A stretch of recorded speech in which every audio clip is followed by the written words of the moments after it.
हमारे इस चैनल मैथिली गंगा को लाल बटन दबाकर सब्सक्राइब करें व घंटी के निशान का बटन दबाएं ताकि सभी नए वीडियो आप तक तुरंत पहुंचे बिल्कुल मुफ्त।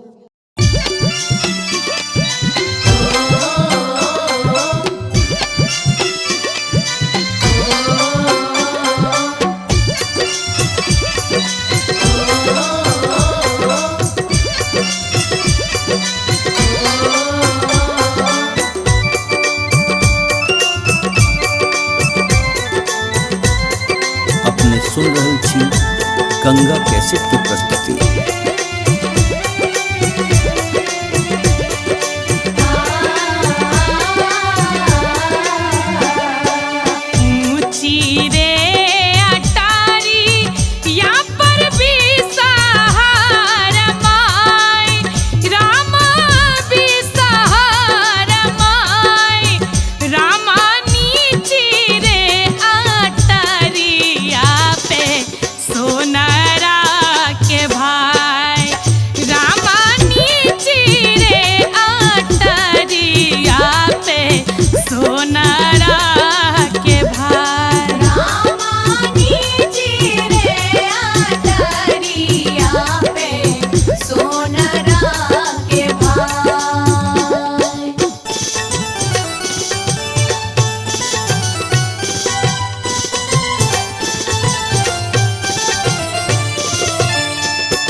अपने सुन रहल छी गंगा कैसेट की प्रस्तुति।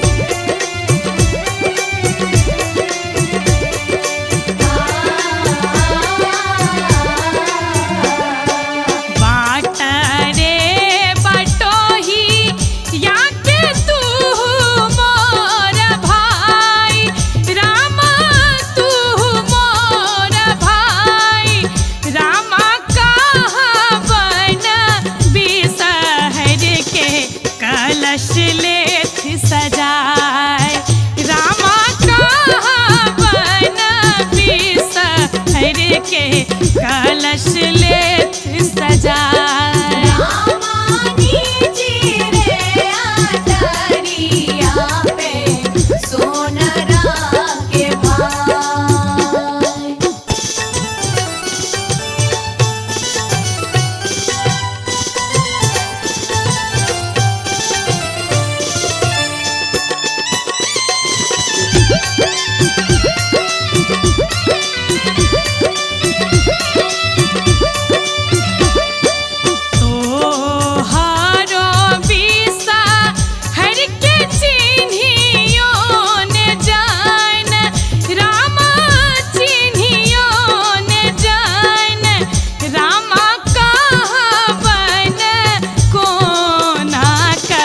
कलश लेत सजाए रामा का बन कोना का कलश लेत सजाए रामानी जी रे अटरिया पे सोनरा के भाई।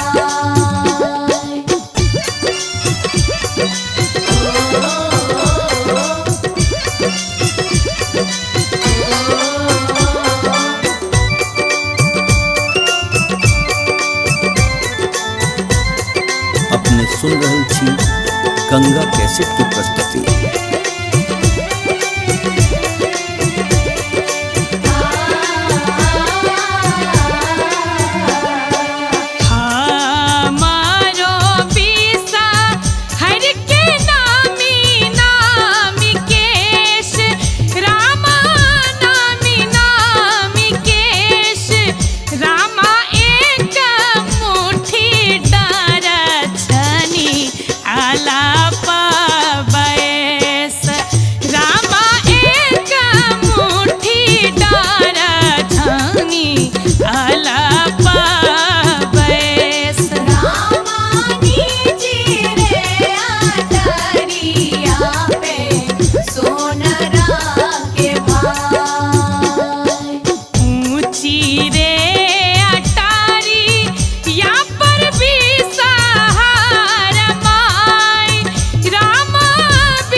हमारे इस चैनल मैथिली गंगा को लाल बटन दबाकर सब्सक्राइब करें व घंटी के निशान का बटन दबाएं ताकि सभी नए वीडियो आप तक तुरंत पहुंचे बिल्कुल मुफ्त।